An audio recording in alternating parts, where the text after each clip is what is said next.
hoje a nossa conversa vai fundo num tema bem delicado. Como é que se sustenta a fé quando a dor parece que toma conta de tudo? A gente vai explorar isso a partir de algumas ideias do material Fé em Meio à Dor e o Poder da Confiança.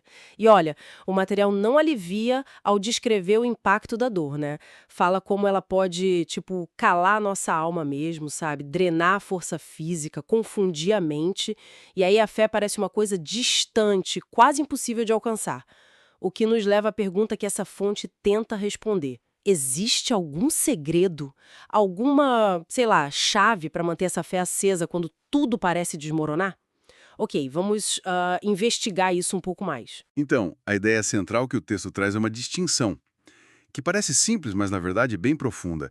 Separar sentimento de crença. A proposta ali é que a fé de verdade, não estaria baseada em como a gente se sente, sabe? Se está bem, se está mal, ou nas circunstâncias externas. Ela estaria ancorada numa convicção sobre quem Deus é. Uma convicção que permanece mesmo quando a vida está assim, um caos total. Faz sentido pensar nisso como uma âncora, talvez. Porque os sentimentos, nossa, eles vão e vêm, né? Dias bons, dias péssimos, como o próprio texto aponta. Mas essa fé que a Fante descreve tentaria se prender a algo mais firme, numa verdade sobre Deus que não muda com o clima ou a situação. É um desafio gigante na prática, né? O material dá alguma pista de como fazer isso no meio da tempestade? Além de só decidir? Olha, a pista principal parece estar na ação. E o fascinante aqui é que o texto descreve essa fé não como algo passivo, tipo aceitar e pronto, mas como uma atitude apesar da dor. É o que chamam de fé ativa. Não é só acreditar quietinho no canto. É agir contra o que a dor está mandando fazer. É tipo orar mesmo com a voz embargada, sabe? Louvar quando o coração está partido, confiar mesmo sem entender bulhufas do que está acontecendo. É quase contraintuitivo. Essa ideia de agir apesar de me pega. E o material também fala de um suporte, né? Algo interno.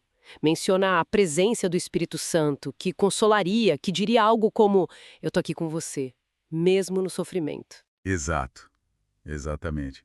E essa combinação de presença e ação fica muito clara naquele exemplo de Paulo e Silas na prisão, que a fonte cita.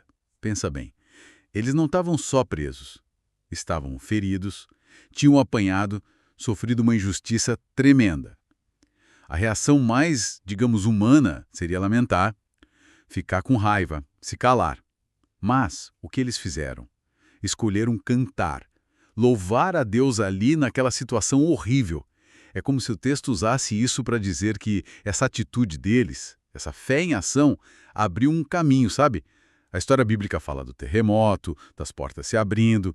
A fonte usa isso para mostrar que a fé ativa pode, de alguma forma, até preceder uma mudança, convidar uma intervenção. E aqui que fica realmente interessante para mim. O texto parece querer definir a fé de um jeito muito específico nesse contexto, né? Não é sobre não sentir dor. Não é ser tipo um super-herói emocional. A definição que está surgindo é a capacidade de continuar, de seguir em frente apesar da dor. Isso meio que transforma a fé numa escolha, que precisa ser feita de novo, talvez todo dia. Lembro daquela frase que o texto usa? Minha alma espera no Senhor. Mesmo cansada, ela escolhe esperar. Perfeito. Essa é a ideia. E conectando tudo isso, a perspectiva que o material oferece é que essa persistência, essa teimosia em crer, não passa batida. A fonte sugere que Deus valoriza, que Ele honra essa escolha de continuar firme, que Ele sustenta quem não desiste. E talvez o ponto mais, transformador, essa dor, quando vivida com fé, não seria o ponto final. Ela poderia lá na frente ganhar um novo significado, virar um testemunho. Testemunho. Quer dizer, não que a dor desapareça da memória, mas que olhando para trás a pessoa consegue ver, sei lá, uma força que nasceu daquilo. Parece que sim. Não que a dor seja boa, claro que não.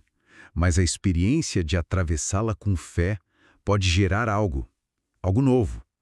Uma história de resiliência. Uma prova real daquela confiança em Deus mesmo no escuro. A dor não é esquecida, mas ela é integrada numa história maior, de superação e confiança. Então, resumindo um pouco a nossa análise, o que o material está sugerindo é que a fé forte, aquela que aguenta o tranco da vida, não vem da nossa força emocional, nem da ausência de problemas. Seria, no fundo, uma escolha. Uma decisão consciente, repetida, de confiar em Deus e seguir adiante agindo com base nisso, não importa que as circunstâncias ou os sentimentos estejam dizendo. É isso. Exatamente. E isso nos deixa com uma provocação final, né? Que vem direto dessas ideias que a gente explorou. E se a gente olhasse para a dor não só como um inimigo, ou só como um obstáculo para tirar do caminho? A fonte meio que convida a pensar, e se a própria experiência da dor, quando a gente atravessa com essa fé ativa, persistente, funcionasse como um catalisador, algo que impulsiona.